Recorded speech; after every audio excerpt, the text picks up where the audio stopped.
အတွက်ဖျားရှင်ယေရှုတော်ချီးမွမ်းပါတယ်ปะเทียนนี่เวลรวงะตุชุนจันทรงะจันทจันสุงลอยกันหูเขาทานปะเทียนจงะกันนิลมตุกဒီနေ့ဒီမှာရှိတဲ့အွန်လိုင်းမှာရှိတဲ့ဂျီနာထောင်တဲ့သူတွေအားလုံးပဲပေါ့နော်ကျွန်တော်ပြန်လည်ပြီးတော့မှ sharing လုပ်ချင်တဲ့အကြောင်းအရာလေးကတော့ကျွန်တော်ဖျားသခင်ရဲ့ယေရှုတော်အကြောင်းပဲဖြစ်ပါတယ်ตุชุนจานะออนไลน์รักเตลมีนันซาปิเตนันมายะชิมกดูมีจูปะเทียนโดดนักปะเทียนเวลมากงคัดชิมกดูဖျားသခင်ရဲ့ယေရှုတော်ကကျွန်တော်တို့ကိုကယ်တင်ခြင်းတရားတွေကိုဘလို့ခေါ်ယူလဲဆိုတဲ့အရာကိုကျွန်တော်ဝင်ကားချင်တာဖြစ်ပါတယ်ปะเทียนเวลนี่เจตินนักขับนักสุงอาการช่วยอาการลุเตอร์ติมีค่ะกัดชิมไลယောမဩဝါဒစာခန်းကြီး30မှာအခန်းငယ်19မှာပြောထားပါတယ်รมเดลชานักเรลนักเลสรีอาติลมิจูယုံကြည်ခြင်းဒီကြားနာခြင်းအဖြစ်ဖြစ်တယ်လို့ပြောပါတယ်อาซุบนักจงฮัลนักกันอาราติอาติลကျွန်တော်တို့ရဲ့ဒီကြားနာခြင်းကလည်းခရစ်တော်ရဲ့နှုတ်တော်ထက်စကားတော်အဖြစ်လို့ပြောထားပါတယ်มังฮัลนักจงขับปะเทียนยิสุคริสทองฮัลนักกันอารามิเสียเตအဲ့တော့ဒီယုံကြည်ခြင်းဒီကယ်တင်ခြင်းတရားကိုကျွန်တော်တို့ရဲ့အစီမှာဘုရားသခင်ကယေရှုတော်အဖြစ်ဘယ်လိုရောက်စီလဲဆိုတဲ့အရာကိုကျွန်တော်တို့လေ့လာကြမှာဖြစ်ပါတယ်จุขับนักทองทราจะปะเทียนอเวลทองกันสินะเจตินดาพันเตอร์ติมีขกันจะน่าไลကျွန်တော်တို့လူတွေတော်များများကျွန်တော်တို့ရဲ့ခံစားချက်ကဒီယေရှုတော်ဆိုတာကဒီဓမ္မသစ်ပိုင်းမှာပဲရှိတယ်လို့ကျွန်တော်တို့ခံယူတတ်ကြပါတယ်อามินุงตัมปีนี้ปะเทียนเวลติมีฮิเบกัมทาลองรัวเตียกันรัวตนဒါပေမဲ့ဘုရားသခင်ယေရှုတော်ကကျွန်တော်တို့ဒီကဘာမတီးမရှိမီကတည်းကဘုရားသခင်ယေရှုတော်ကတည်ရှိနေပါတယ်สิมันสโลปะเทียนเวลจะวลัยเสรักสิลันชิมินรักจังมีเสကျွန်တော်တို့ယေရှုတော်အဖြစ်မဲ့ဒီအရာခတ်သိမ်းကတည်ရှိလာတာဖြစ်ပါတယ်ปะเทียนเวลทองลองลองเงินใจจงวิลแต่รักมีเสကျွန်တော်တို့လှုပ်နိုင်တာစားနိုင်တာကျွန်တော်တို့အသက်ရှင်နေရတာဒီအားလုံးကဘုရားသခင်ယေရှုတော်အဖြစ်ဖြစ်ပါတယ်กันไอ้คนนักกันทวนคนนักกันใจจงวิลแต่ปะเทียนเวลทองลองลองเงินเสအဲ့တော့ကျွန်တော်ဒီနေ့ဒီမှာဟောင်းကျန်းထဲမှာရှိတဲ့ကျွန်တော် story ဒီကက်ဖြစ်မှန်တစ်ခုကိုကျွန်တော်တွားချင်ပါတယ်จุจ้าจุนไบเบิลเบกัมลุนซุงมีอตวนบีอัตตะอสมีมังเงินအချင်းကဇုံလိုက်အဲ့မှာဘုရားသခင်ရဲ့ယေရှုတော်ကဘလို့မျိုးကျွန်တော်တို့လူတွေစီတက်ရောက်လဲဆိုတာကိုကျွန်တော်ဖော်ပြချင်ပါတယ်မမန်ကျွန်းပတိယန်ဝဲလ်ဇမနုံကန်စနဇေတင်အရတ်တီမီခါကန်ဇောက်တင်ဟာလိုက်ကျွန်တော်အဲ့ story လေးအဖြစ်ပေါ့နော်ကျွန်တော်နားလည်ရမှာကဘုရားသခင်ယေရှုတော်ကသူ့ရဲ့လူမျိုးတွေမဟုတ်ဘဲနဲ့လူမျိုးခြားဒီဂျန်ချိုင်းလူမျိုးတွေစီပြီးမှာဘလို့တက်ရောက်လဲဆိုတာကိုတွေ့မြင်မှာဖြစ်ပါတယ်အမဆုငါကျွန်းအမပတိယန်မီနာလောင်မန်ဆလဝင်းgentle mina phuntiang an sina zaitin alu timi kha kan hu kho ကျွန်တော်တို့အထင်ကတော့ဓမ္မသစ်နောက်ပိုင်းမှာရှင်ပေါလုကနေစပြီးတော့မှကျွန်တော်တရားဟောခြင်းအပြင်ကျွန်တော်ဘုရားသခင်ရဲ့ကယ်တင်ခြင်းကျေးဇူးတော်ကဟိုဂျန်ထိုင်းတွေစီတက်ရောက်တယ်လို့ကျွန်တော်တို့ခံယူတတ်ကြပါတယ်ဇန်တမ်ပြချင်းဘကမ်သာမိတီယမ်ပိုထုံချစ်နာထုံလောလောငင်ပတိယန်ဝေရဝတိကန်ရဝတွန်ဒါပေမဲ့ဟိုးဓမ္မဟောင်းကျမ်းကလေးကဟိုးအရင်ခေတ်ကလေးကဘုရားသခင်ယေရှုတော်ကသူ့လူမျိုးတွေမှာမဟုတ်ဘဲနဲ့ဒီလူမျိုးခြားဂျန်ထားတွေအပေါ်မှာလည်းတက်ရောက်ခဲ့ပါတယ်เบกัมลุนชันเลียวปินอามามีพุนนาลงมัสลาวินมีพุนดังสินจงะปะเทียนเวลที่อารัจังมีเสအဲ့တော့ကျွန်တော်ဒီနေ့ကြည့်ချင်တဲ့အကြောင်းအရာလေးကတော့ second king အခန်းကြီး9ဖြစ်ပါတယ်အတူချူနီဇာဥဒင်းငေကာသီမီချူစီယံပရန့်ချာအုတ်ဒလငါနာဆုံတာခစလိုက်အခန်းကြီး1ကနေ19ထိပဲကျွန်တော်တို့တောင်းမှာဖြစ်ပါတယ်မကာဇွန်နာရီယယ်နာပကဒင်လှေကိုကာခကန်ဇောနာလိုက် story လေးကတော့အဲ့19နောက်ပိုင်းမှာဆက်ပါတယ်ဒါပေမဲ့ကျွန်တော်19ထိပဲတွားချင်ပါတယ်မခါလှေကွန်ဟူလေဇုံအခန်းကိုနာလှေကွတီယံလောင်ခါဇောကန်ဇောနာလိုက်ဒါဒီ story လေးအကြောင်းအရာကဘိုးချုပ်ကြီးနေမန်ရဲ့အကြောင်းအရာဖြစ်ပါတယ်မကာဇွန်ဟစ်ချန်ရာလ်ဘိုးနာမန်ကုံခဆေကျွန်တော်တို့ယုံကြည်သူတွေအားလုံးတော်များများကြားဖို့ကြပြီးပါပြီဒီအကြောင်းazum tu tam pini hi tun bi hi kan thei che mi se အဲ့တော့ဒီကျမ်းစာကိုအစနဲ့ဆုံးထိဒီ story ကိုကျွန်တော်ပြန်မဖတ်တော့ပါဘူးma bible sounds asham thuan dong tiang kan rel than du ti lai lo ကျမ်းစာအုပ်ရှိတဲ့ဆိုရင်ကျမ်းစာကိုကင်ပြီးတော့မှကျွန်တော်ပြောတဲ့အတိုင်းကျွန်တော်အတူတကွလေ့လာသွားရအောင်နော်bible angai mi kan sil chun kan malakan bible chiu ti kha kan it lai na lai khati khan kan zau ti na lai okay ဒီအခန်းကြီးငါအစမှာဘာပြောလဲဆိုရင်ဘိုးချုပ်ကြီးနေမန်ဘသူဖြစ်လဲဆိုတာကိုအရင်ဆုံး introduce လုပ်ပါတယ်မကာဇွန်ဒလငန်asham thok la yechun ma iral boy na man how the city kha ngal terna atwa အမဘာပြောထားလဲဆိုရင်ဘိုးချုပ်ကြီးနေမန်ကဒီ king aram ဒီ aram တိုင်းပြည်ပေါ့နော်ဒီနေ့ခေတ်စကားနဲ့ပြောရင်ဆီးရီးယားနိုင်ငံပေါ့နော်ဆီးရီးယားနိုင်ငံရဲ့ဘရင်ရဲ့ဟိုစစ်သားတွေအားလုံးကိုအုပ်ချုပ်တဲ့တကယ် captain ဖြစ်ပါတယ်ဗိုလ်ချုပ်ကြီးဖြစ်ပါတယ် atulia hol thare kan simasia chun siri arami uktu ki ralka boy captain ngan ta tak khasi သူကဒီဘရင်ရဲ့လက်ယုံတော်ဖြစ်ပါတယ် siang pahrang ni abau chan tak mi a ok lai kut ban tuk minung ase ပြီးတော့သူကသူ့အားဖြင့်မဲ့ဒီဘရင်ကလည်းပဲဟိုနိုင်ငံတွေအများကြီးကိုတိမ့်နိုင်တယ်တကယ်ဘုံကြီးတကူကြီးရဲ့နိုင်ငံဖြစ်လာပါတယ် ama ral boy thong chun siang pahrang zong ni ram tam pi kha atai yi ram lien nga na at chu nak chu se ပင်သူကလည်းတကယ်ကိုဘယ်လိုပြောမလဲယူသေးပေးခံရတဲ့စစ်သူကြီးတယောက်ဖြစ်တယ် chun ama azong chu ariana tang dorten atun mile apum pe ta tak mi se ပြီးအဲ့မှာကျန်းစာပြောထားတာကသူကအဲ့လိုမျိုးယူသေးချင်းခံရတာအဲ့လိုမျိုးစစ်တိုက်တော်အဲ့လိုမျိုးတကူကြီးတာသူ့ရဲ့ယာတုအားလုံးကိုဘသူကပေးလဲဆိုဖခင်ကသူ့ကိုပေးထားတယ်လို့ပြောပါတယ် khaban tukin rian atun mi areng akai na avil te zong kha pathin apek ti atial စီဒီဘိုးချုပ်ကြီးနေမန်ကဖခင်ကိုမသိပါဘူး na ral boy na man ni chun pathian chu ngallo na in ဖခင်ကတော့ဘိုးချုပ်ကြီးနေမန်ကိုသိပါတယ် pathian ni chun kep ral boy na man chu ngal ဘိုးချုပ်ကြီးနေမန်ကသူ့မှာရှိထားတဲ့တကိုးတွေယာတုတွေစီးစိမ်တွေကနော်ဖခင်ကသူ့ကိုပေးထားတယ်ဆိုတော့ तू နားမလဲသေးပါဘူး areng le asin avil te kha pathian na ka pek ti kha ral boy na man ni ngal lo ဒါပေမဲ့ဖခင်သခင်ကသူ့ကိုကောင်းချီးပေးထားတာဖြစ်ပါတယ်အဲ့ဒီຢာတွေအားလုံးက siman saloma areng le atchu avil te kha pathian ni arak pek mi se အဲ့ဒီတစ်ချက်မှာကျွန်တော်ဖခင်သခင်ဂျေဇုတော်ကိုထင်ရှားတွေ့ရပါတယ် makhan pathian vel ze tu dangan ti kan mu kho โอเคကျွန်တော်စက်ကြည့်မယ်ဆိုရင်အဲ့ဒီနောက်ပိုင်းဘာပြန်ပြောလဲဆိုရင်အဲ့ဒီဘိုးချုပ်ကြီးနေမန်ကအနုတယ်ဖြစ်တယ်လို့ပြောပါတယ် atang lai kan hun zaw ase chun ma ral boy chu pharzot na rak nai mi se စီအနုတယ်ဖြစ်တဲ့အတွက်ပထမပြောထားတဲ့အချက်လက်တွေအားလုံးကအလကားဖြစ်သွားပြီ achung le ka hun sim mi vel te kha ma zot na ahun nei ruang khan sulam ngai lo a ani chang di ဘာလို့ဆိုတော့အဲ့ခေတ်မှာအနုတယ်ဆိုတာကတိမဲ့သူပဲကုလို့မရတော့ amaliu chana chun khaban tu pharzot na anai mi kha thidinga ru ami le khi dam ter ti kho lo mi a chi ami ase အနုစဖြစ်တဲ့အချိန်ကနေစပြီးတော့မှအများဆုံးအသက်ရှင်အနှစ်20 30 an chana saw big mana kumkul tiang rong long lung dingin ru mi arak se အဲ့ဒီမတိခင်မှာလည်းပဲသူအနုကတဖြည်းဖြည်းတိတာထင်ရှားလာပြီဆိုရင်လူတွေကပြစ်ပယ်ခြင်းကိုခံရတဲ့အခြေအနေရောက်လာပါတယ် athi lan zong azot nakha mi pi mu alang asia chun khi mun dang te chi ding dir mun a phanding mi se စီဘိုဂျိုကြီးနေမန်ကဘလောက်ပဲပါဝါတွေတကိုးတွေကောင်းကြီးတွေရှိသူကအနုတယ်ဖြစ်တဲ့အတွက်သူ့ဘဝကအလကားဖြစ်သွားပါပြီ aral boy na man chu ze ban tu kan areng va sang million ngan si man solo pharzot na angai cha khan asina chu man nei lo ban tu ka dir man nei lo dir mun ban tu khi ase ဒီကျန်းစာအဖြစ်ကျွန်တော်နားလေရတာကဘိုဂျိုကြီးနေမန်ရဲ့ယောဂါကစဖြစ်ခါစပုံစံလိုမျိုးရှိနိုင်လောက်တယ်ပေါ့နော်အခြေအနေမဆိုးလောက်သေးဘူး asinan tu kan hun sim leo chun azot na kha azul tuk chu arak siri lo ဘာလို့လဲဆိုတော့သူကယာဒီစစ်သူကြီးယာတို့ကိုဆက်လက်ပြီးထမ်းဆောင်နေရဆိုခဲ့ကသူ့ရဲ့အနုယောဂါကတိတိတတ်တာချင်းချင်းရှားကြီးမဖြစ်လောက်သေးတဲ့အချိန်ဖြစ်လောက်တယ် ral boy rian reng sang ta atuan ni atuan chu ma azot nak asang tuk lo areng arian zong chu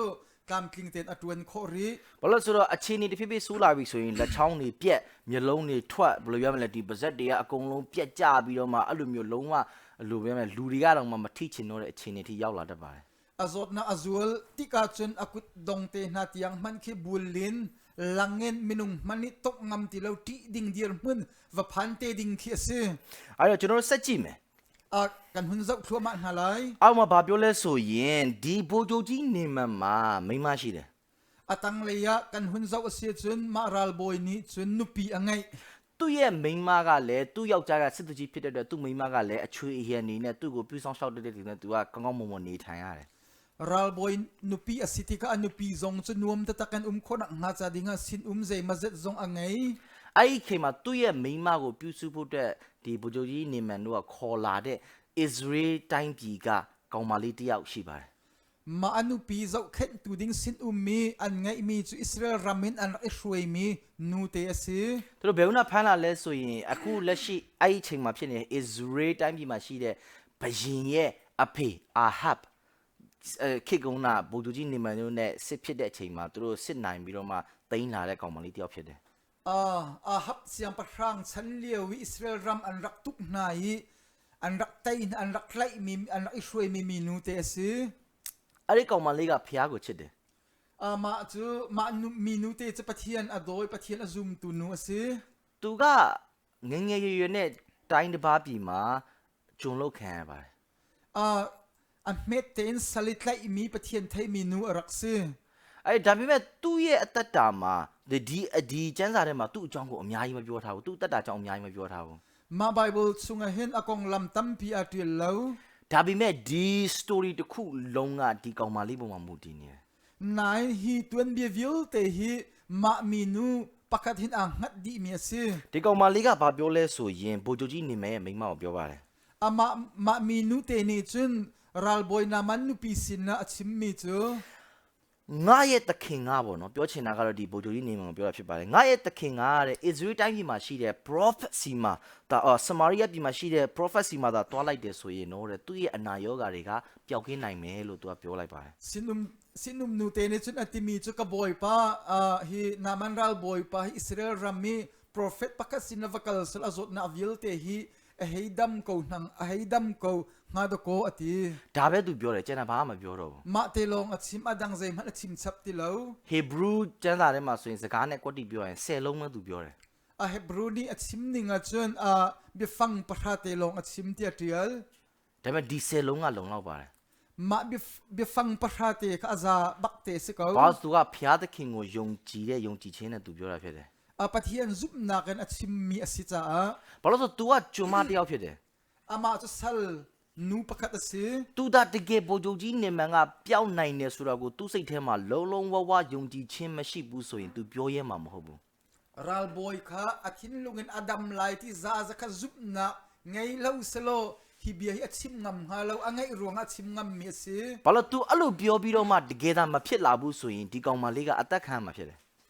achim ban to ken dam na vam hula solo sinum nu te chu tha ding dir mun aphan ding mi khe se အဲ့ဒါကြောင့်မို့အတွက်ဒီနေရာမှာကျွန်တော်ကြည့်ရဆိုဒီကောင်မလေးကဖျားသခင်နှုတ်ကပတ်တော်ကိုတိုင်းတစ်ပါးပြီးမှပြောတဲ့သူဖြစ်ပါတယ် ama mi nu hi kan chima se chun rampum pi thai in pathian bi achim mi aphuang mi nu se ကျွန်တော်တို့ခေတ်စကားနဲ့ပြောရမယ်ဆိုရင်တော့ evangelist ဖြစ်ပါတယ် atu kan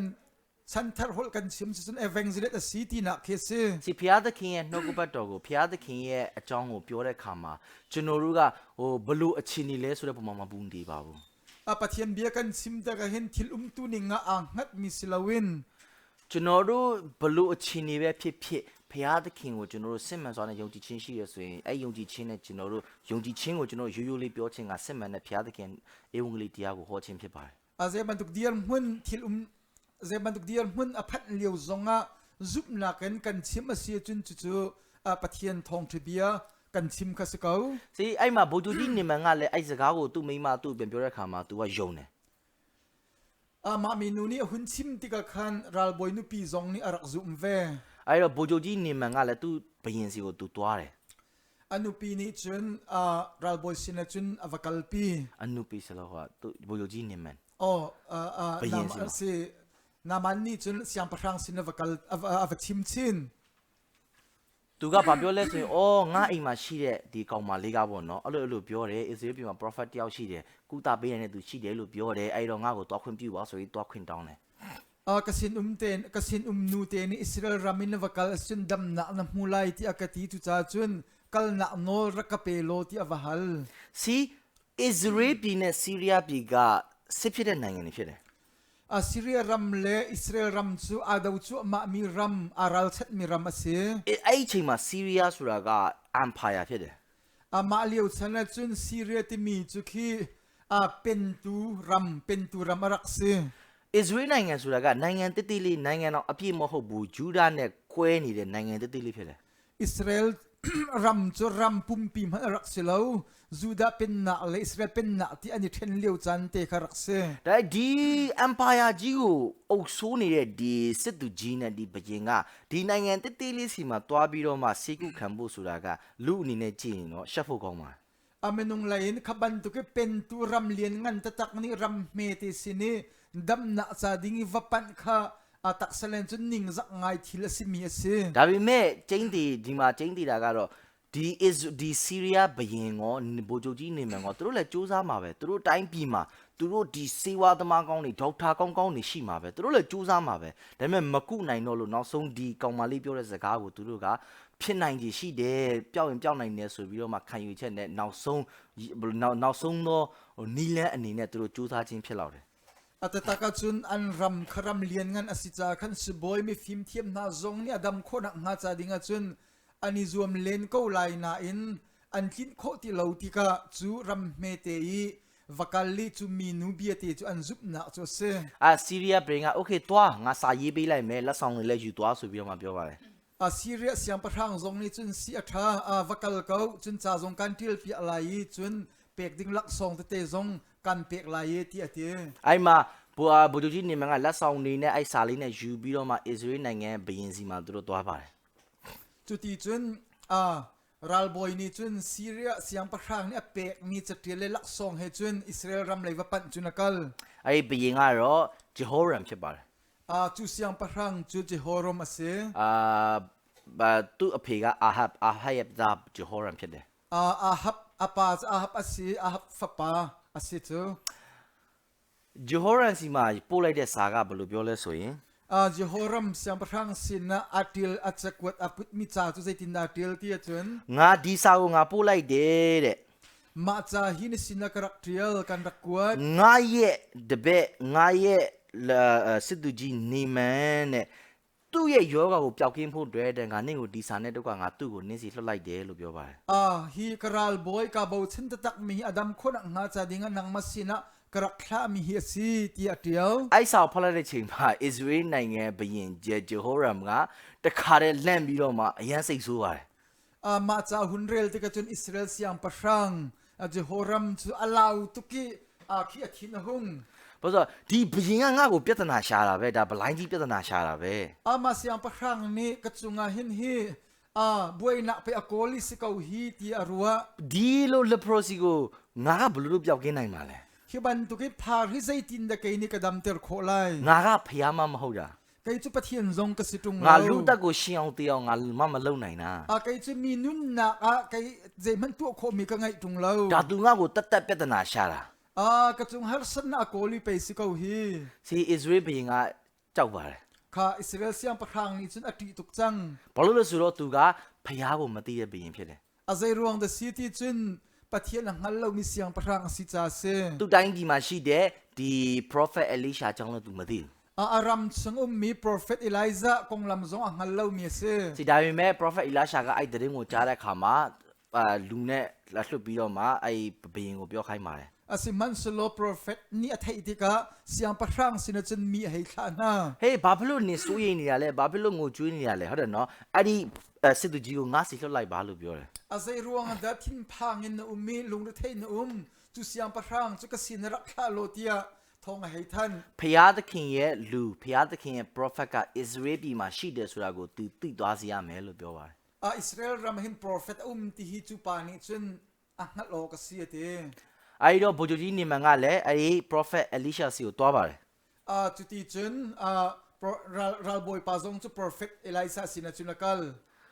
အဲ့တော့သူ့ရဲ့စိတ်ထဲမှာတော့ तू ကစစ်သူကြီးဖြစ်တဲ့အတွက်ကြောင့်မို့ဟိုရောက်ရင်သူ့ကိုခိုင်ခိုင်နာနာနဲ့ကြိုဆိုမယ်လို့သူထင်တယ် ral boy zong ni khan ral boy ngan pi si cha khan avakal tika ruam ram ngai ngain rakdon kha aru chan သူကလက်ဆောင်တွေလည်းအများကြီးယူလာတယ် lak song zong chu tam pi aput ဒီခေတ်ပတ်စံနဲ့တွက်ကြည့်မယ်ဆိုရင်1.2 million စာလောက်ရှိတဲ့လက်ဆောင်တွေလို့သိရပါတယ် atu lewi hol kan siam chu 1.2 million tlukin atam mi ase ဒါပေမဲ့ Elisha ကဗိုလ်ချုပ်ကြီးနေမန်ကိုထွက်တော်မတွေ့ပါဘူး si man selo Elijah chu tong dingin aleng man avachwak lo သူ့ရဲ့တပည့်ကိုလှုပ်ပြီးတော့မှဂျော်ဒန်မြစ်ထဲမှာရေခုနှစ်ခါသွားဆေးလိုက်ပျောက်သွားမယ်လို့လူလှုပ်ပြီးပြောခိုင်းပါတယ် asin kha Jordan tiva vaisri van him sula dam lai ti asin te kha bia vachim te ဗိုလ်ချုပ်ကြီးနေမန်အရင်စိတ်ဆိုးတာ aral boy naman chu thin hung tuk ဘာလို့ဆိုတော့ तू ကတကယ့်အမ်ပါယာရဲ့အုပ်ချုပ်တဲ့စစ်သူကြီးတစ်ယောက်ဖြစ်တယ် ani chu kha ram lian ngan i au mi ral boy ngan ta asicha khan အဲ့တော့ तू လာရင်တော့အ ਨੇ ဆုံးယူယူတည်တည်နဲ့ထွက်လာမယ်လာတွေ့မယ်လာနှုတ်ဆက်မယ်လို့ तू ထင်နေတယ် อันนี้อรุณนะจนอารักชวกลายอุปัตนาเตเหอารักชนเบียกและอารักชมลายดิ้งมีก็อารุชันပြီးတော့မှသူ့ကိုအမှန်ကန် ceremony လှုပ်ပြီးတော့မှပူဇော်တကားလှုပ်ပြီးတော့မှဖျားသခင်စီမှာဆူတောင်းပွဲလှုပ်ပြီးတော့မှသူ့ကိုပျောက်ကင်းအောင်ကုမယ်လို့သူမျှော်လင့်နေรวมอำในตะเกนขจำเปียนะให้ทีโมที่ขันสุงลอยง่ายินตัวเปียอะไรจุนหัวสดนักดำเตอร์ดิ้งขันอารักรุชันဒါပေမဲ့မဟုတ်ဘူးအခုတော့ဂျော်ဒန်မြစ်ထဲမှာခုနခရေဆေးဖို့ပဲခိုင်းနေအဲ့တ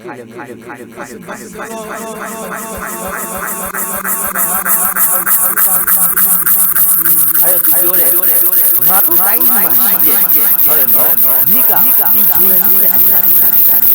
မြစ်ထဲမှာသွားပြီးတော့ရေဆေးရင်ပြောင်းနိုင်တယ်ဆိုတော့ငါတို့နိုင်ကြီးမှာရှိတဲ့ပိုကောင်းတဲ့မြစ်ထဲမှာရေဆေးရင်ပိုပြီးမပြောင်းနိုင်ဘူးလားလို့ပြောပြီးတော့မှစိတ်တူတူနဲ့ပြန်ထွက်သွားပါတယ်Jordan tiva chu kan rami tiva umvil te na ken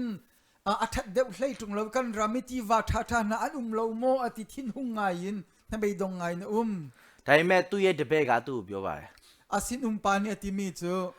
အော် father သူအဖေလို့ခေါ်ပါတယ်သူ့တပည့်ကသူ့ယူသိချင်းနဲ့ပေါ့နော်အဖေလို့ခေါ်ပါတယ် asin pani chun upat na kan kapati awi ဒီ prophet ကသာနင်းကို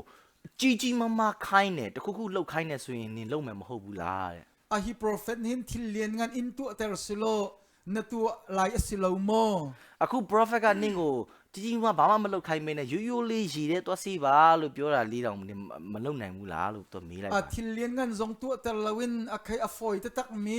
tia voice ri van hi man ti mi chu na tu ading asiko lo mo ati အဲ့တော့ဗိုလ်ချုပ်ကြီးနေမန်ကနားလေသဘောပေါက်သွားတယ် amatika khan ralboy naman zong chu alung ahung film အော်โอเคငါသွားလှုပ်ကြည့်လိုက်မယ်ဆိုပြီးသူသွားပါတယ် si se kawatu chin ko lai ti akal စီဗိုလ်ချုပ်ကြီးနေမန်မှာယုံကြည်ခြင်းမရှိဘူး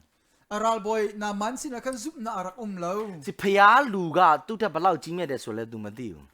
pathian mi prophet zai tlukan da million ngan a city zong ka hai ngal pha kho lo သူကသူ့ယာဒူးနဲ့သူ့ရဲ့စီးစိမ်နေအားဖြင့် तू ကပိုကြီးမြတ်တယ်လို့ तू ထင်နေတယ် aminung lay sinan aral boil arengkha azawi amana ngan de tatak mi amu โอเคကျွန်တော်စက်ကြည့်မယ်အဲ့တော့ဗိုလ်ချုပ်ကြီးနေမန်ကဂျော်ဒန်မြစ်ထဲကို तू သွားပြီးတော့မှရေဆေးပါတယ် kan zau than na lai chu ti chun jordan ti wa chun avakali ti chun avanim အဲ့မှာ तू ကခုနှစ်ကြိမ် तू ကရေထဲကိုနှစ်ပါတယ် avai seri ti chung avanim ခုနှစ်ကြိမ်မြောက် तू ပြန်ထွက်လာတဲ့ခါမှာသူ့ရဲ့ skin ကဒီကလေးငယ်ရဲ့အရေပြားကဲ့သို့ပြန်လည်ပြီးဖြစ်သွားတယ်လို့ကျမ်းစာထဲမှာရေးထားပါတယ် avai seri avanim di nuakhan adam di ataksa chu nga chhe bantuk nga chhe win bantukin tia bible atial အဲ့မှာကျွန်တော်တို့ကြည့်ရမှာနှစ်ချက်ရှိပါတယ် makazon la kan zau ding mi chu thil paniတစ်ချက်က obedience pakhat na chu nol ngai na ase ဘုရားသခင်ရဲ့နှုတ်တဲ့စကားကိုကြားရင် pathian bia kan thei tika လိုက်ရှောက်အောင်မှာဖြစ်ပါတယ် akan tu ding mi khese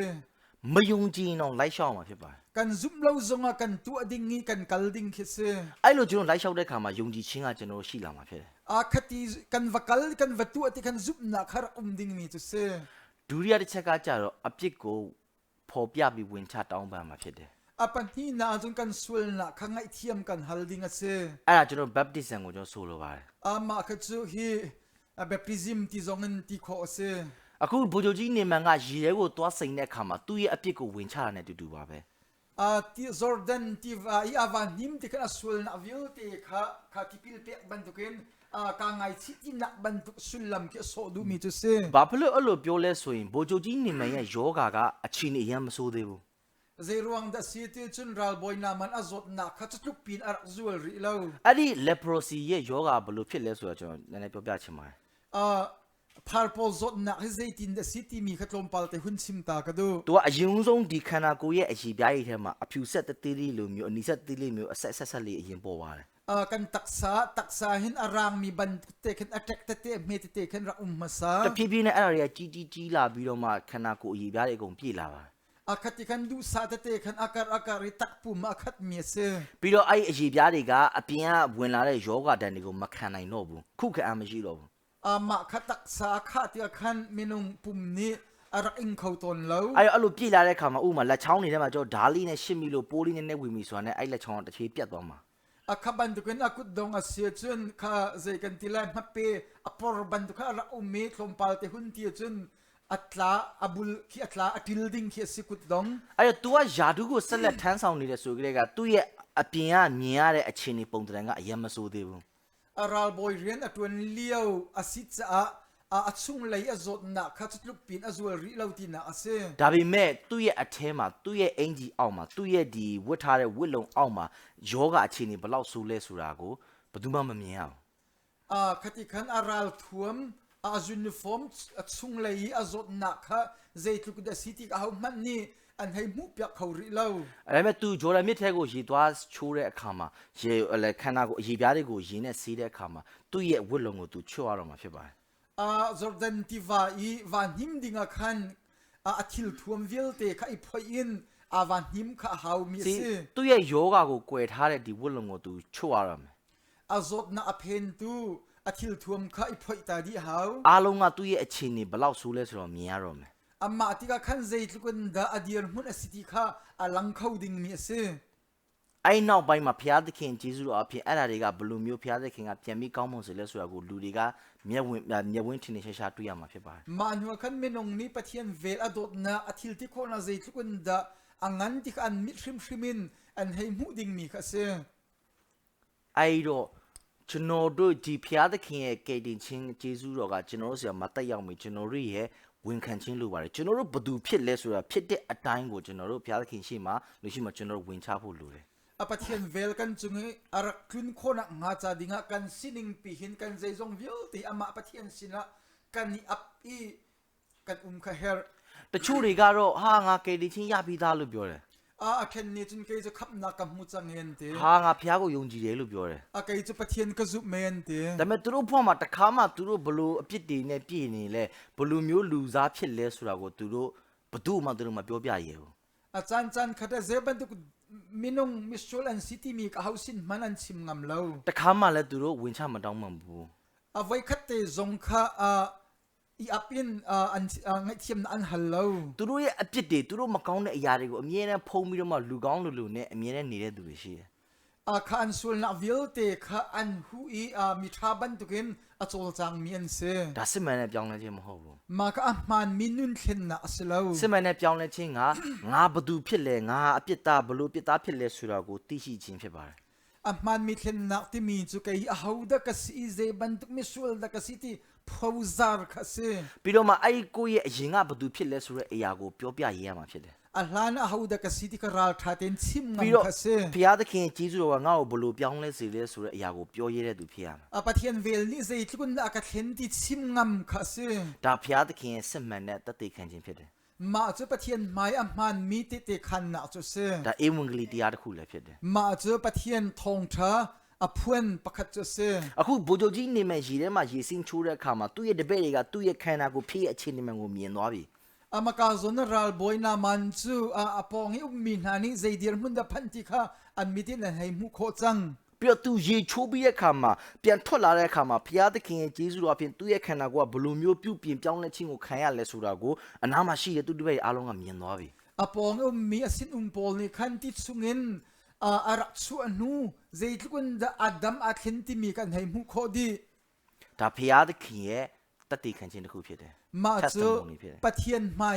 เตคันพุนคัตจุเซ ကျွန်တော်စက်ကြည့်ရအောင် ตังเลกันซาอุรินฮาลา အဲ့တော့ဗိုလ်ချုပ်ကြီးနေမန်ကသူ့ဟာတွေပြောင်းလဲသွားပြီးတဲ့အခါမှာသူ့ရဲ့နှလုံးသားထဲမှာယုံကြည်ခြင်းရှိသွားတယ် อาใจจงเวลเตอาเคนดิเตกะคันอาทินลุงซุงซุปนะอังไงจัง See သူဒီကိုလာတဲ့အချိန်ဒီ prophecy မှာလာတဲ့အချိန်ဒီသူ့ရဲ့စိတ်ထဲမှာယုံကြည်ခြင်းမရှိဘူး prophecy ni avakalti yang ka atin lungซุงซุปนะอารักlao ဒါပေမဲ့သူ့ရဲ့စိတ်ထဲမှာထင်တာကတော့ငါကဗိုလ်ချုပ်ကြီးဖြစ်တဲ့အတွက်ငါကဒီစစ်သူကြီးဖြစ်တဲ့အတွက်ဟုတ်တယ်တော့ငါဘယင်ကစာရေးပေးလိုက်ရင်သူတို့တော့ကြောက်ပြီးတော့မှငါ့ကိုကုပေးမှာပဲဆိုတဲ့စိတ်ပဲသူ့မှာရှိတယ် atin lung na chun ke ral boy ngan ka si siang pa rang zong ni cha akatil pi akan ti la yi akan andam tel akan tu pi la ti long harak ru mi chu se အဲ့ဒါကြောင့်မို့ဒီ prophet Elisha ကလည်းပထမဦးဆုံးသူလာတွေ့တဲ့အခါမှာသူ့ကိုထွက်မတွေ့ရဖြစ်တယ် ma ruanga chun prophet zong ni vai khat avaton ni leng awachu alo na kha se ဘာဖြစ်လို့လဲဆိုတော့အကေ prophet Elisha ကသူ့ကိုထွက်ကြိုပြီးတော့မှဟုတ်တယ်နော်ရိုးရိုးတည်ဆက်ဆံလိုက်မယ်ဆိုရင် amaka zo na prophet ni kan wachu akin tang dortein wachong lom selo ပြီးတော့မှ prophet က Elisha ကသူ့ကိုဟာအမှန်အကန်ပေါ့နော်တကယ်ဟိုပူဇော်တကားရင်းနဲ့အမှန်ကန်လှုပ်ပြီးတော့မှသူ့ကိုအမှန်ကန်ပျောက်ကင်းအောင်ဟုတ်တယ်မလားဒီနေမန်ရဲ့မျောလင်းချက်တိုင်းသူ့ကိုဟာဆူတွေတောင်းပေးပြီးတော့မှပူဇော်ပွဲလှုပ်ပြီးတော့မှပျောက်ကင်းအောင်ကုပေးမယ်ဆိုရင်คติขันสุงลอยตะตะกันข้าวัดจำเปียตังดอนนายคติวัดจงลมินวัดดำคิดว่าสิเซโลဘူဂျိုကြီးနေမယ်စိတ်ထဲမှာ तू ထင်သွားမှာကငါကဘူဂျိုကြီးနေမယ်ဖြစ်လို့ငါ့ကိုသူတို့အဲ့လိုပြောက်အောင်ကူပေးတယ်လို့ပဲ तू ထင်သွားမှာဖြစ်တယ်อาราลบอยนามันทินลุงสุงจุนโอเคจะราลบอยก็สิรุงอากันตัวเปียกอากาดัมเตอร์ที่มีก็ทินลุงสอุมดิงมีจุเซဖျားသခင်ကသူ့ရဲ့ကြီးစုတော်အဖြစ်သူ့ကိုပျောက်ကင်းစေတယ်ဆိုတော့ကို तू သိနားလည်မှာမဟုတ်ဘူးปัทยันเวลินดัมเตอร์มีก็สิที่อารังฮัลฮัลโลအဲ့ဒါကြောင့်မို့ तू ပျောက်ကင်းသွားတဲ့ချိန်မှာ prophecy ကို तू ပြန်သွားတယ်ดัมนาอมุติกาขัน prophet สินะจุนอวกีร์ทานอวกัลทานဒီတစ်ခေါက်တော့ prophet ကသူ့ကိုမျက်နှာချင်းဆိုင်တွေ့ခွင့်ပေးတယ်มาอวัยนี่นะอาจุนไม่ตุนเตน prophet นี่ตุนคนอาจารย์อเปပြီးတော့ဘူဂျိုကြီးနေမန်ကသူ့ကိုသူ့ရဲ့ပါလာတဲ့လက်ဆောင်တွေအားလုံးကို prophet ကိုလက်ခံပေးဖို့ပြောတယ်มารุงขันอาริพุทธมิลักซองวิลเตจงก็เจ้าหันเปียกdenganทิมลำนาอันไหนแต่แม้ prophet Elisha ก็လက်မခံဘူးสิมันเสโล prophet Elijah นี่เจ้าหันเปียกดูเล่าเจ้าหันเปียกเล่าสิ prophet Elisha ကဘူဂျိုကြီးနေမန်ကိုနားလည်စေခြင်းတဲ့အချက်ဒီမှာရှိတယ်มากาโซนเอลิซานี่รัลบอยนามันจะหัดแต่อดูมีปักขัดဘာလဲဆိုရင်သူ့ယောဂကိုပျောက်ကင်းစေတာကဘုရားသခင်ရဲ့ကြီးစုတော်တတ်အားဖြင့်ပဲဆိုတာကိုနားလည်စေခြင်းလောက်ဖြစ်တယ်อดัมนาเคปะเทียนเวลปักขัดลองรวงอสิติกังหัดแต่อดูมีจุเซสิသူ့ဘူဂျိုကြီးဖြစ်လို့လည်းမဟုတ်ဘူးรัลบอยสิรวงซงขันอสิลาวသူလက်ဆောင်နေယူလာလို့လည်းမဟုတ်ဘူးลักซองอาริพุทธาซงขันอสิลาวဘုရားသခင်ရဲ့ကြီးစုတော်တတ်အားဖြင့်သာဖြစ်ပါတယ်ปะเทียนเวลลองรวงปะเทียนเวลทองลองอสิติค่ะอังหัดแต่အဲကြောင့်မို့ဘူဂျိုကြီးနေမန်ကသူ့ရဲ့လက်ဆောင်တွေလည်းလက်မခံဘူးจูรวงอาจุนรัลบอยนามันนี่ลักซองวิลเตซงค่ะเจ้าหันเปียกเล่านะเซအခုဘူဂျိုကြီးနေမန်ကအဲ့ဒါဆိုသူကပြန်ပြောတယ်รัลบอยนามันนี่จุนอสินนะหุนที่ทันมีจูအဲ့ဒါဆိုရင်တဲ့ကျွန်တော်ဒီတိုင်းပြည်မှာရှိတဲ့မြေကြီးလေးကိုကျွန်တော်ကိုယူခွင့်ပေးပါတဲ့อาเซียจุนกะรัมมะอวเลตลมปัลเตอีพุดดิงินโนรกะเปโลตี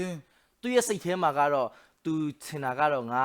ရဲ့တိုင်းပြည်ကိုပြန်တဲ့ခါကျရင်ဒီအစ္စရေးပြည်ကယူလာတဲ့မြေကြီးလေးနဲ့ပေါ့နော်သူကပလင်တော်စောင့်မယ်ဖះကိုသူကိုးကွယ်မယ်လို့သူစိတ်ကူးနဲ့သူပြောပါတယ်อาทินลุงสุงจุนจูมะวเลยินจุนคีปะเทียนเบียกนักแทงเซรีปะเทียนเบียกอาดุนักคาซีสิသူရဲ့စိတ်ထဲမှာသူကဖះကိုလုံးဝယုံကြည်သွားပြီอาทินลุงสุงให้เจ้าโลปะเทียนซุปนะอังไงจังသူလည်းပြောပါတယ်ကဒီဘယ်တိုင်းပြည်မှာမှဖះဆိုတာမရှိတော့ဘူးအစ္စရေးပြည်မှာပဲဖះရှိတယ်လို့သူကဝန်ခံပါတယ်ခွေကရမ်မနာပတိယန်လောဣသရေလရမ်လောင်ပတိယန်တိကအကာခမင်အဖွန်ချန်အဲ့ဒါကြောင့်မို့သူကအစ္စရေးပြည်ရဲ့မြေကြီးကိုသူလိုချင်တာဖြစ်တယ်မာရောငတ်ဣသရေလဝလိုက်အဒူနာဆိုစေသူရဲ့စိတ်ကူးထဲမှာထင်တာကတော့ဒီဖះဒီစစ်မှန်တဲ့ဖះကအစ္စရေးမြေကြီးပေါ်မှာပဲနေရလို့သူထင်နေတယ်อามาซองนี้โออิสราเอลวลัยจุงลงอันนงมีประเทศที่อารูอเวဒါတကယ်တော့မဟုတ်ပါဘူးကျွန်တော်အလုံးသိပါတယ်အစီလောတိခကန်ဇာပီတေနေကန်ဟယ်ဒီဒါပေမဲ့ဘူဂျိုကြီးနေမန်ကနားမလဲသေးဘူးနိုင်ရာဘွိုင်နာမန်နီကျွန်းလုံဖီယန်လောမီအငိုင်ရီဘာလို့လဲဆိုတော့သူကအခုမှသူကဖះကိုစတင်ပြီးထိတွေ့လာတာဖြစ်တယ်အဇေရုံဒတိကျွန်းအတူတေလောင်ကန်ပတိယန်ဟဲအနီတောင်းအဇူမီစချာဆေဖះကြောင့်သူတခါမှမကြားဘူးปะเทียนกองลำปะเทียนกองประคัดมันอังฮัลบัลริลาဘုရားသခင်ရေးထားတဲ့ဒီနှုတ်ကပတ်တော်ဒီလောတွေလည်းသူဘာမှသူမကြားဘူးအယုံနာအလာနာဘိုင်ဘလ်အတီလမီပะเทียนဖုန်လလမ်ဇုံအန်ဟလ်ဘလ်ရီလောမီစီဒါပေမဲ့သူ့စိတ်ထဲမှာသူယုံကြည်ခြင်းကတော့အပြည့်အဝရှိသွားပြီဖြစ်တယ်စီမန်စလောထင်းလုံကကျွန်းဇုပ်နာအကလင်းတဲ့ငိုင်ချန်ဘာလို့သူကဖះရဲ့ဒီကောင်းမြတ်ခြင်းကိုဓာတ်ရိုက်ထိတွေ့ထားတာဖြစ်တယ်အပะเทียนအထက်နာခါအဒိုင်ရကန်အတင်းဆိုတူစီချာဆေပြီးတော့သူကြားရတဲ့ဖះသခင်တရင်ကောင်းကသူ့အိမ်မှာရှိတဲ့ဂျူမာလေးအဖြစ်မဲ့သူကြားရတာဖြစ်တယ်အချူပတိယန်เวลအထိုင်နာအဇုံဆူအန်စင်မေစင်နူတေထောင်းလောင်းနေစေအဲ့တော့ဘူဂျိုကြီးနေမှာပြီးတော့ပြန်ပြောပါတယ်နောက်တစ်ခုသူ့ရဲ့စိတ်ထဲမှာသူစိုးရိမ်တာတစ်ခုရှိတယ်လို့သူပြောတယ်สิมันสลอทินลุงสุงจนพันนับประคัดตีอชิมตัวไอ prophet Elisha ပြောတယ်ငါတိုင်းပြည်ကိုငါပြန်တဲ့ခါမှာငါဘယင်းရဲ့အားကိုးရတဲ့ဘယင်းရဲ့လက်ယုံတော်ဖြစ်တဲ့အတွက်ငါဘယင်းကဒီသူ့ရဲ့ဖျားရာမန်ကိုသူကိုးကွယ်ဖို့သွားတဲ့ခါမှာသူလည်းလိုက်သွားပါတယ်လို့သူပြောတယ်พันมีจะเกิดจะเสียงประครั้งนี้บ่าวฉันมีกสิทธิ์กะปะเทียนอวบิยติกะขันไกฮีอาซูลตนตูกสิเยเตအဲ့တော့ငါရဲ့ဘယင်းက ဒီသူ့ရဲ့ဖယားရာမန်ကိုကိုးကွယ်တဲ့ခါမှာငါလည်းဒီစစ်သူကြီးတယောက်ဖြစ်တဲ့ငါရဲ့ duty ရဲ့ requirement အနေနဲ့ငါလည်းလိုက်ပြီးတော့မှကိုးကွယ်ရတယ်လို့သူပြောတယ် kay zong siang parang ni apathian ramati mi avabiak tika ralboy dir mun pakhatin vakali karian ruanga katawan asiruang abiaton ve mi kasiete ဒါပေမဲ့ငါရဲ့နှလုံးထဲမှာတော့ငါဒီဖယားကိုမကိုးကွယ်တော့ဘူးတဲ့ si man selo kathin lung sungin chun chu pathian chu kabiati lai lawe te အဲ့ဒါကြောင့်မို့တဲ့နေငါကိုနားလေခွင့်လွှတ်ပေးနိုင်မလားဆိုပြီးမှအေလိရှာစီမှာခွင့်လွှတ်ခြင်းကိုသူတောင်းခံတယ် ma chu chun naka ngal pia thiam lai mo tia eliza sinangai thiam halmi chu se အဲ့ဒီနေရာမှာအေလိရှာဘာပြန်ပြောလဲဆိုရင် go in peace လို့ပြောပါတယ် ama ka eliza ni atimi chu dai tin vakal ko lo ate see အေလိရှာက yes လို့လည်းမပြောဘူး eliza ni yes a city zong atilo no လို့လည်းမပြောဘူး silaw ti zong atilo Israel ရဲ့နှုတ်ကပတ်တော်ထဲမှာပါပြီးသားတခြားတစ်ပါးကိုမကိုးကွယ်ရဘူးဥချဝဲမပြုရဘူး ama ka israel mi na anol bia atil chang chang mi pathian dang nan bia lai lo ti atil chang mi se ဒါပေမဲ့ဒီနေရာမှာကြတော့prophet Elisha ကဗိုလ်ကြီးနေမဲ့ခွင့်တောင်းတဲ့ခါမှာoh no အဲ့လိုနေတခြားဖျားကိုကိုးကွယ်လို့မရဘူးလို့လည်းသူမပြောဘူး pathian dang khan na bia kho lo ti zongen atilo သူက shalom ဘာလဲ Hebrews ကအဖြစ်ပြောဆို shalom ဆိုတခွန်းပဲသူပြောပါတယ် hebrew hol be fang kan chima sidun shalom ti ka khat te long amhan mi se ပြောချင်တာကငြိမ်သက်ခြင်းရှိပါစေ chim du mi chu dai nak na chung ko se dai tin vakal ko ti na khe se အဲ့ဒါနဲ့ဗိုလ်ကြီးနေမဲ့ကပြန်သွားပါတယ် chu ti chun ral boy na man chu atin atlung see prophet Elisha ကအဲ့ဒါဆိုရင် तू တခြားဖျားကိုကိုးကွယ်တာကိုရတယ်ခွင့်လွှတ်တယ်ဆိုတဲ့သဘောကိုပြောချင်တာလား chu ti asia chun pathian dang bia anga ko ti atidu na khimo vasinga မဟုတ်ပါဘူး asilo ဒါပေမဲ့အဲ့ဒါဆိုမဟုတ်ဘူးဆိုတော့ဘာလို့ prophet Elisha ကမတင်မေးတာလဲ asilo ti mi khazai ruang da prophet Elijah ni achon pia lo ဒီမှာကျွန်တော်လေးလာသိရှိရကတော့အဲ့ဒီအချိန်မှာ prophet အဲ့စစ်သူကြီးချက်ချင်းပြန်ရတော့မှာ prophet ကသူ့ကိုအများကြီးတင်ပြဖို့တဲ့အချိန်မရှိဘူး azai ruang da ti chun ral boy na man chu tlung chol ding asi tam pi chon pia na chan zong kha lo ပြီးတော့မှသူကအခုမှဘုရားသခင်ကိုယုံကြည်လာတဲ့သူဖြစ်တယ်ဘုရားသခင်အကြောင်းကိုတခါမှမကြားဘူးတဲ့တကယ်ယုံကြည်သူအသစ်ဆက်ဆက်ဖြစ်တယ် atu longa pathian abi achau hlang mi si cha khan zoom tu ahman mi zoom tu thar ta tak kha asi အဲ့တော့အေလိရှာကသူ့ကိုတခြားအရာတွေပါထပ်ပြီးတော့မှ instruction တွေပေးလိုက်တယ်ဆိုရင်သူ့ရဲ့ယုံကြည်ခြင်းကရှုပ်ထွေးသွားနိုင်တယ် chu ti chun prophet Elijah ni adang dang hitin zai mo tian no khi achon pi aso athin lung ka abuai lai cha khan ase ဒါပေမဲ့ prophet ရဲ့စိတ် ID prophet Elisha ရဲ့နှလုံးသားထဲမှာသူသိတာတခုရှိတယ် si man solo prophet Elijah ni ngal mi athin lung angai mi pakhat ဘာလဲဆိုရင်ဒီနေမန်ကိုဒီနေရာရောက်အောင်သူ့ကိုဘုရားသခင်ကိုသိရှိခြင်းအခွင့်ရှိအောင်ဟုတ်တယ်နော်ယုံကြည်ခြင်းရှိအောင်ပို့ဆောင်ပေးတဲ့ဒီဘုရားသခင်ကသူဆက်လက်ပြီးတော့မှဒီနေမန်ရဲ့အသက်တာကြီးထွားရင်းချက်ဖို့အတွက်ဆက်လက်ပြီးလှုပ်ဆောင်သွားမယ်ဆိုတာကိုprophet Elisha ကသူသိနေ amaka zon prophet sin tiang arak hroi chang tu apathian vel apathi pakthil cha chu ni chun ma zong pui tling cha asi khona nga cha dinga atang ni zong lam a hroi ko lai ti kha athin lung me se အဲ့ဒါကြောင့်မို့ရှင်ပေါလုကလည်းပြောထားပါတယ် ma zong chu mi thiang pol ni chim mi chu he who began a good နင်တို့အထဲမှာ he who began a good works in you will finish it လို့ပြောပါတယ် anan nun rian tha athok tu ni khan adong ti atun lai ti arak chim ဘုရားသခင်နှုတ်တဲ့စကားဖြစ်တယ် ma chu pathian bia se နေမန်ကိုယုံကြည်ခြင်းရှိလာအောင်ဘုရားသခင်ကပဲလှုပ်ဆောင်တာဖြစ်တယ် na man kha zum na angai khona nga zum na ngai ti ang rian atun tu ka ama pathian thiam se အဲ့တော့သူယုံကြည်ခြင်းရှိလာပြီးနောက်ပိုင်းမှာသူ့တက်တာရင်းချက်ဖို့ကိုလည်းဒီဘုရားသခင်ကဆက်လက်ပြီးလှုပ်ဆောင်သွားမယ်ဆိုတာပြောခြင်းဖြစ်တယ် azum chang thu zonga zoom fact ten khona nga cha dinga ma pathian bia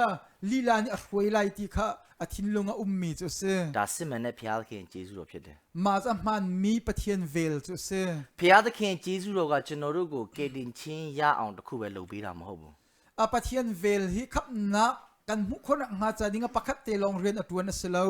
ကျွန်တော်တို့ဆက်လက်ပြီးတော့မှကျွန်တော်တို့တက်တာရင်းချက်ဖို့ကြီးထွားလာဖို့တန်ရှင်းလာဖို့အတွက်ဆက်လက်ပြီးတော့မှဘုရားသခင်ကလှုပ်ဆောင်သွားမှာဖြစ်တယ် nun kan thian hlim chung kan lu khona nga cha dinga le ka fact ta kan pui tling ta kan khona nga ding tianga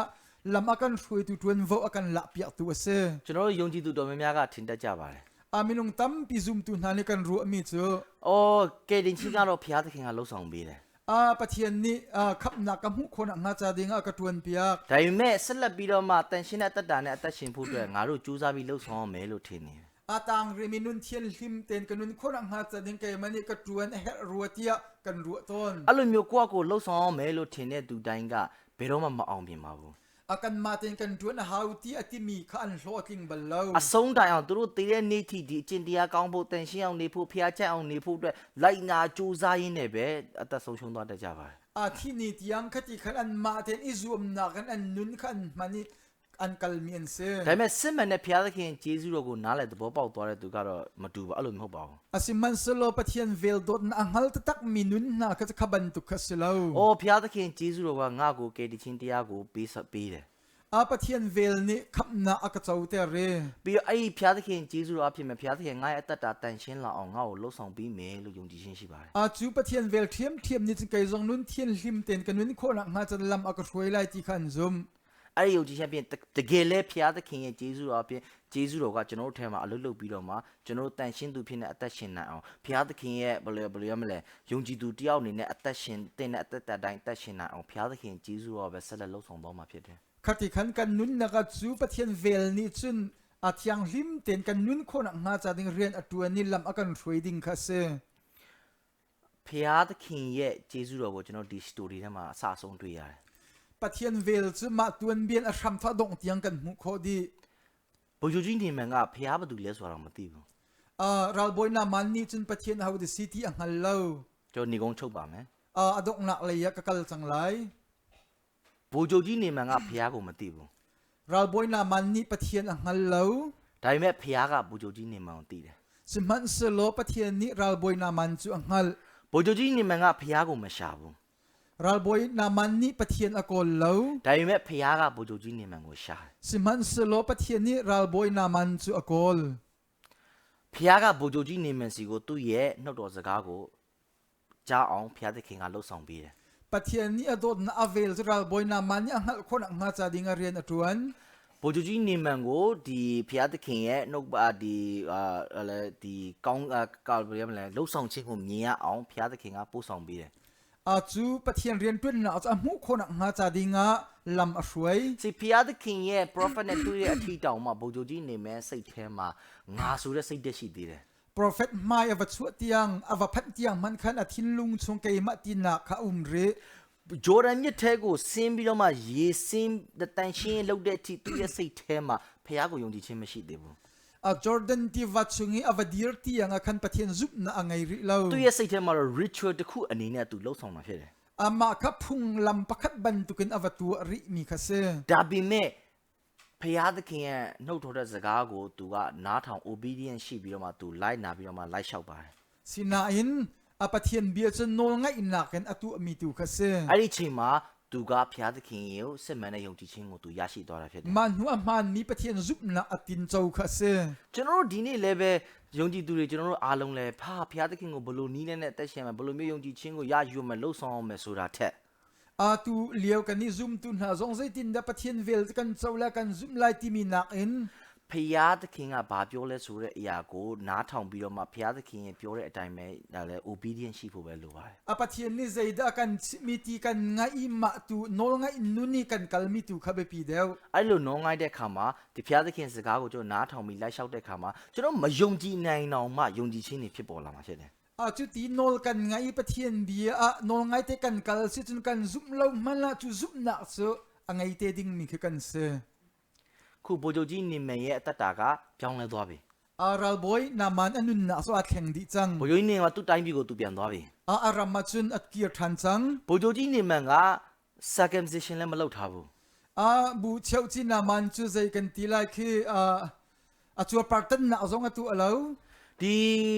ဖျားသခင်ကပေးထားတဲ့ law တွေ Israel လူတွေကိုပေးထားတဲ့ law တွေအားလုံးနဲ့သူတစ်ခုမှလိုက်မလျှောက်ဘူး Israel min na sina pe kasi minol bia pakat zong man kha atu alem lo သူဆက်လက်ပြီးတော့မှလှုပ်ဆောင်မလားမလှုပ်ဆောင်မလားကျွန်တော်တို့မသိဘူး pe zul tin avatu le tu lo zong kha kan halve phone lo ဒါပြီးကျွန်တော်တို့တေချာသိတာတစ်ခုပဲရှိတယ် sinan kan hal mi pakat chu ဖျားသခင်ကဘိုးချုပ်ကြီးနေမန်ကိုချစ်တယ် ราปะเทียนนี้ราบอยนามันจะอดดที่กันหัดมีเส ဖျားသခင်ကဗိုလ်ချုပ်ကြီးနေမန်ကိုခေါ်တယ် ปะเทียนนี้ราบอยนามันจะเอาตีขกันหัล ဖျားသခင်ကဗိုလ်ချုပ်ကြီးနေမန်ကိုကယ်တင်ခြင်းကိုပေးတယ် ปะเทียนนี้ราบอยนามันจะขับนาอเปกตีขกันหัล အဲ့ဒီအရာတွေအားလုံးကဖျားသခင်ရဲ့ဂျေဇုတော်တတ်ကြောင်ပဲဖြစ်တယ် มาวิวเตะกับปะเทียนเวลปะคัดทองลองลองอินเส ဗိုလ်ချုပ်ကြီးနေမန်လှုပ်ဆောင်ချက်တစ်ခုမှမရှိဘူး ราบอยนามันนี่ตัวเสนาปะคัดมันอาเตลโล ဗိုလ်ချုပ်ကြီးနေမန်ကောင်းလို့လည်းမဟုတ်ဘူး อามิทาซงอสิโล ဗိုလ်ချုပ်ကြီးနေမန်တော်လို့လည်းမဟုတ်ဘူး อาเทียมรวงซงอสิโล စစ်သူကြီးဖြစ်လို့ဆိုတာလည်းမဟုတ်ဘူး ราบอยสิรวงซงอสิโล ဖျားသခင်ရဲ့ဂျေဇုတော်တတ်ကြောင်ပဲဖြစ်တယ် ปะเทียนเวลทองลองลองอินเส ဒီမှာရှိတဲ့ညီကောင်မောင်နှမတို့ယနေ့ကြည်နေတဲ့ညီကောင်မောင်နှမတွေအားလုံးကိုလည်းကျွန်တော်ဒီဟာနဲ့ခွန်အားပေးခြင်းတယ် มากาโซนะครียซุมตุเลนาวนันซาปิเตฮิเบียเห็นทาซังกันเปียกดูนะ ကျွန်တော်တို့ရဲ့ဖျားသခင်ကဂျေဇုတော်နဲ့ပြေးသွားတဲ့ဖျားသခင်ဖြစ်တယ် กันนี้กันปะเทียนจะอเวลินอคัดมีเส သင်သူ့ကိုမသိခင်ကတည်းကသူကတင့်ကိုသိနေတာဖြစ်တယ် นังไม่ได้นังหัดลานี่อามานี่อันรังหัดจัง သင်ယုံကြည်ခြင်းမရှိခင်ကတည်းကသင်ယုံကြည်ခြင်းရှိလာအောင်ပို့ဆောင်ပေးတဲ့ဖျားဖြစ်တယ် นรักหัดลานปีนอามาเนซุมคนหาจะดิ่งลำอันช่วยตัวเส စီသင်ရဲ့အမြင်မှာတော့သင်ယုံကြည်လို့ကယ်တင်ခြင်းရတယ်လို့သင်ထင်တယ် อานังมันนี่จึงกระซุมรัวขับกระเจ้าเตียนนาที่เมนไหล ဒါပေမဲ့သင်ယုံကြည်ခြင်းရှိလာနိုင်အောင်ပို့ဆောင်ပေးတာကဖျားရဲ့ဂျေဇုတော်ဖြစ်တယ် ซุมนักนั่งไงคนหาจะจูเดียร์มันอันเพชรเตอร์ตูจะอเวลองลองเส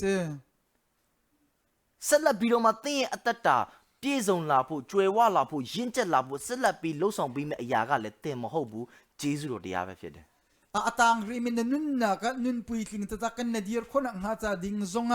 อาตัวดิ่งมีจะนังมักสิลอามาเทียมเทียมจุสิไล ဒီဂျေဇုတော်ကိုသိရှိခြင်းအပြင် จูปะเทียนเวลจูกันเทอินักทองอิน ဒီဂျေဇုတော်ရဲ့တကူတော်အပြင် จูปะเทียนเวลทนนักทองอิน ဒီမှာနားထောင်နေတဲ့ online မှာရှိရဒါမှမဟုတ်ရှိမှနားထောင်နေတဲ့ညီကောင်မောင်နှမတွေအားလုံးဖျားသခင်ကောင်းချီးပေးပါစေလို့ကျွန်တော်ခွန်အားပေးတိုက်တွန်းချင်ပါတယ် อาตัวออนไลน์อาจะมีวิวแต่นันซาปิเตจูปะเทียนเบียจนทาจังกันเปียกลูมีนาจุเซ ကျေးဇူးတင်ပါတယ်ဒီလောက် กา ပါ ลม ပဲ ตะตักบอยปานิทสุนากันเปียกเปียเซบอยปาทาตุกตูชูเนปะ